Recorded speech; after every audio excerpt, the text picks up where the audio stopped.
어느 날 저희 부대에서 수류탄 폭발 사고가 났고 저에게 닥친 운명은 가혹했습니다. 저는 결코 포기할 수 없었어요. 그때 정말 기가 막힌 아이디어가 떠올랐습니다. 제가 이 어려운 일을 해낼 수 있었던 비결, 저는 그 비결을 3가지 정도로 말씀드릴 수 있습니다.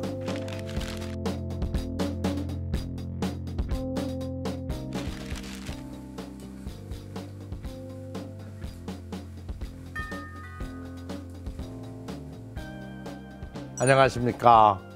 일과 인생에서 감동과 가치를 주는 사람, 동기부여의 아이콘 모티베이터 조수환입니다. 여러분, 혹시 삶을 포기하고 싶었던 적이 있으신가요? 열심히 산다고 살았는데 인생의 낭떠러지에 서 있는 듯한 그런 기분 느낀 적 누구나 한 번쯤은 있을 겁니다. 나는 왜 이렇게 되는 일이 없을까? 왜 내 꿈을 제대로 펼쳐보지도 못하는 이런 기회조차도 주어지지는 않는 걸까? 내 진가를 왜 아무도 몰라주는 걸까? 라고 하면서 좌절하게 되는 순간 말이죠. 저도 엄청난 좌절의 순간이 있었습니다. 눈치챈 분들이 있으실지 모르겠습니다만 저는 한 손이 없답니다. 오른손이 의수이거든요. 태어날 때부터 장애가 있었던 건 아니고요. 다 사연이 있습니다. 농사꾼의 집안에서 5째로 태어난 저는 어려서부터 장군이 되기를 꿈꿨습니다. 그래서 군대에 갔고 장교로 임관됐을 때 무척 기뻤습니다. 하지만 장교 생활은 경쟁 그 자체였습니다. 다른 장교들에 비해 뛰어난 부분이 있어야 진급할 텐데 당시 저는 학벌이나 집안이나 모든 면에서 뒤떨어지는 것 같았습니다. 그래서 저는 더 부지런히 움직였습니다. 새벽 일찍 일어나서 병사들과 함께 훈련하고 태권도 가르치고 밤에는 병사들에게 커피 따라주면서 친밀한 관계를 유지해 나갔습니다. 당연히 저에 대한 평판이 좋았고 부대장님으로부터 인정도 받게 됩니다. 상사의 믿음이 컸기에 이제부터 군 생활이 탄탄대로일 거라고 생각했습니다. 그러나 저에게 닥친 운명은 가혹했습니다. 어느 날 저희 부대에서 수류탄 폭발 사고가 났고 그 자리에 있던 저는 정신을 잃고 쓰러지고 말았는데요. 눈을 떠보니 한 손이 없었습니다. 큰일 났다 싶었습니다. 오른손잡이가 오른손이 없어졌으니 얼마나 앞날이 캄캄했겠습니까?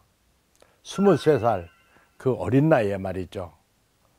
깊은 절망에 빠질 수 없는 상황이었지만 저는 결코 포기할 수 없었어요.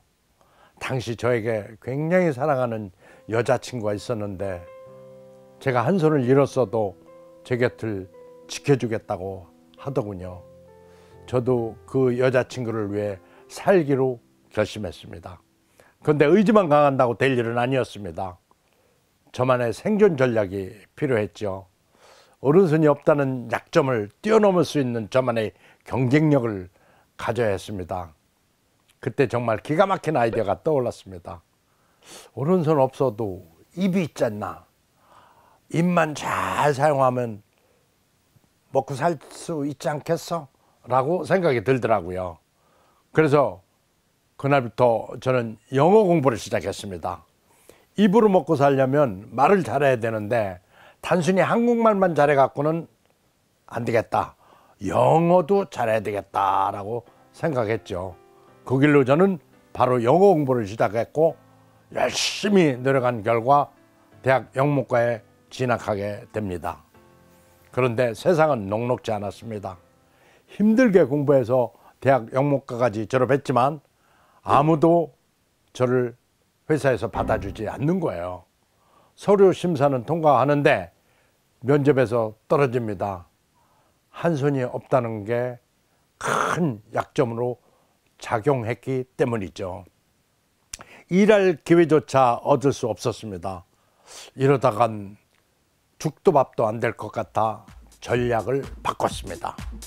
즉시 면접은 중단됐고 저는 사고가 났을 때부터 더 큰 절망을 안고 나와야 했습니다. 저는 나쁜 짓 하다 오른손 다친 사람이 아니고 됐습니다. 그랬더니 회장님이 불쑥 이러시는 거예요. 지금까지 한 얘기를 영어로 해보세요. 깜짝 놀랐습니다. 제가 이 어려운 일을 해낼 수 있었던 비결, 그게 뭐라고 생각하시나요?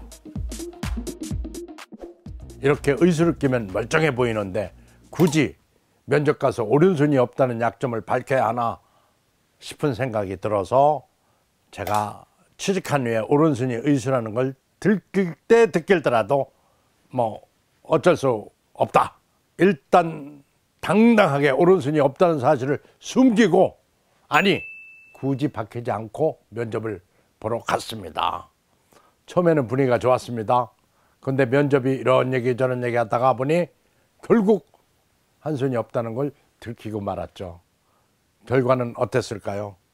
네, 즉시 면접은 중단됐고 저는 사고가 났을 때부터 더 큰 절망을 안고 나와야 했습니다.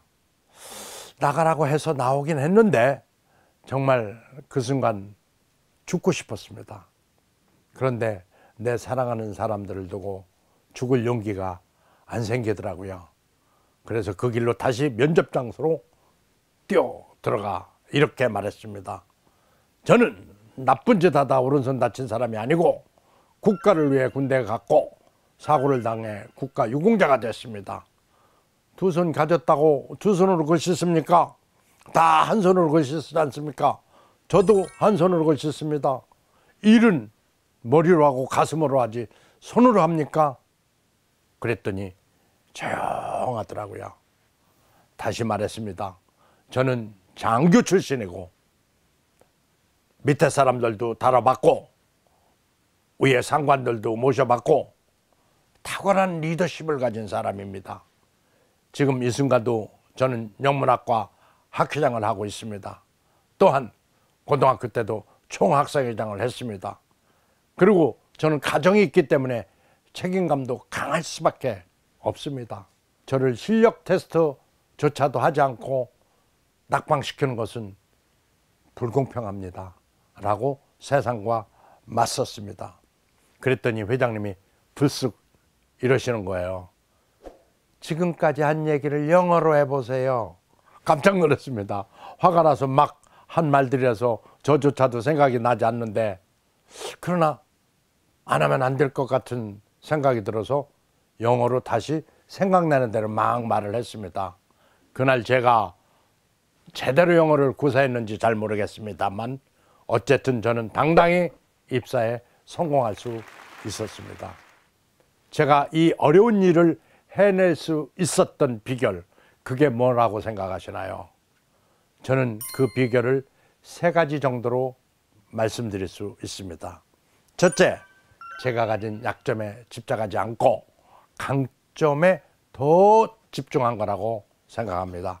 한 손이 없다는 사실에 매여 있다기보다 진짜 잘할 수 있는 언어, 말, 영어 실력을 키우는데 집중한 것이죠. 만약 제가 오른손 의수라는 사실에 자꾸 집착해서 이것을 극복하는 데만 모든 에너지를 쏟았다면 어떻게 됐을까요? 여기에다가 신경치료하고 또 물리치료하고 또 재생수술하고 이러다가 시간 다 보냈을 겁니다. 하지만 저는 오른손이 약점이라는 것을 인정하고 크게 개의치 않기로 했습니다.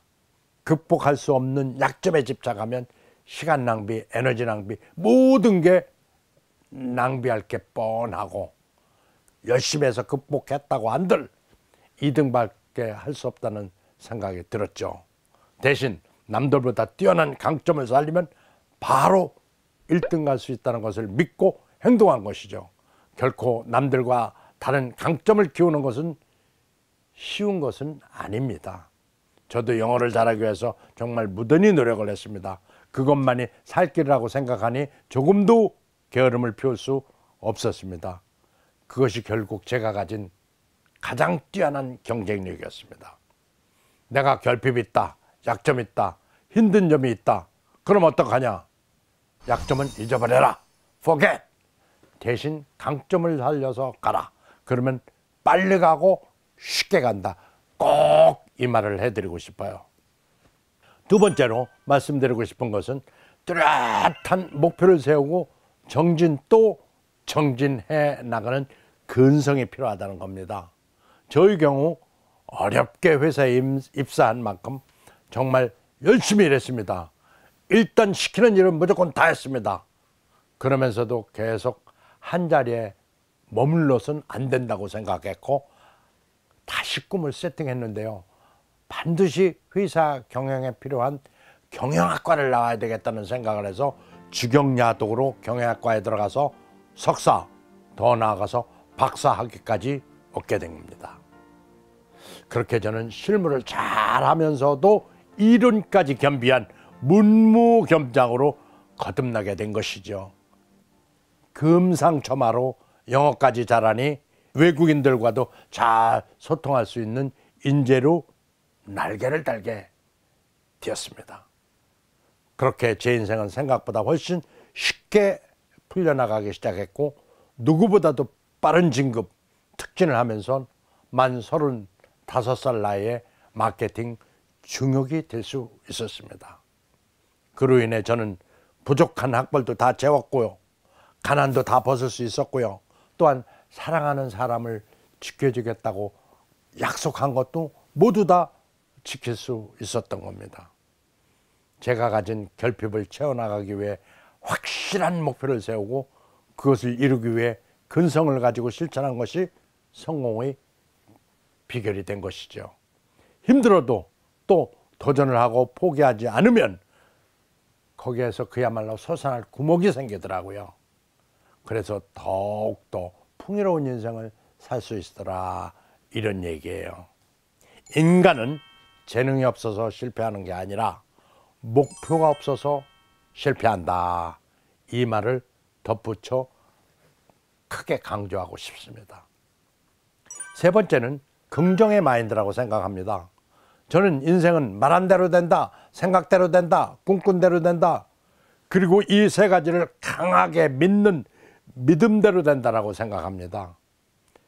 제가 그렇게 어렵게 회사에 취직한 후에 가장 힘들었던 게 뭔지 아세요? 바로 해외에서 오는 바이어들을 마중하러 공항에 가서 피켓 들고 있었던 일입니다. 한참 이러고 서 있으려니까 팔이 굉장히 아프더라고요. 하지만 피할 수 있는 일이 아니니까 즐겨야만 했습니다. 그래서 저는 이것을 운동이라고 생각했습니다. 왼팔 하나라도 건강해야 된다 생각하고 운동이다, 운동이다 수없이 되뇌기기 시작했던 거죠. 그랬더니 거짓말처럼 팔이 아프지 않았습니다.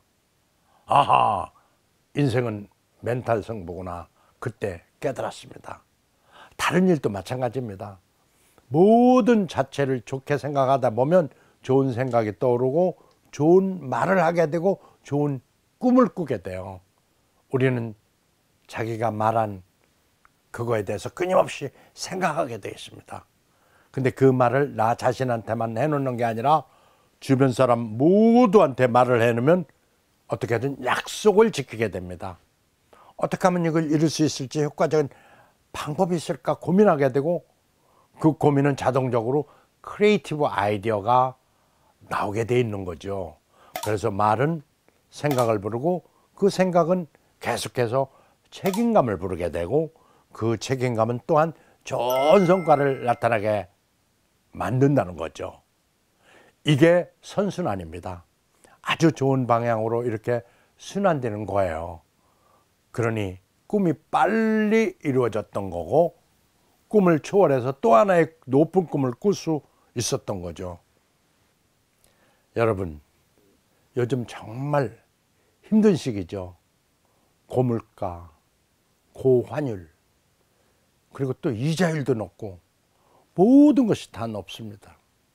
모든 것이 다 올라가고 있습니다. 참으로 버티기 힘든 시기입니다. 이럴 때 우리가 동시에 인상시켜야 하는 것들이 있습니다. 나의 강점, 나의 근성, 그리고 내 긍정적인 마인드. 이 세 가지 힘이 인상되어야 우리가 이 위기를 극복할 수 있습니다. 그래야만 우리 모두가 대성공을 할 수 있습니다. 어찌 보면 위기는 기회일지 모릅니다. 저는 늘 위기 때마다 기회로 삼았습니다. 여러분들도 오늘 제가 말씀드린 세 가지를 통해 위기를 기회로 만들 수 있는 이러한 간절한 바람을 가져봅니다. 오늘 제 짧은 강의를 들어주셔서 정말 감사합니다. 고맙습니다. 인생 대성공하시기를 기도드립니다.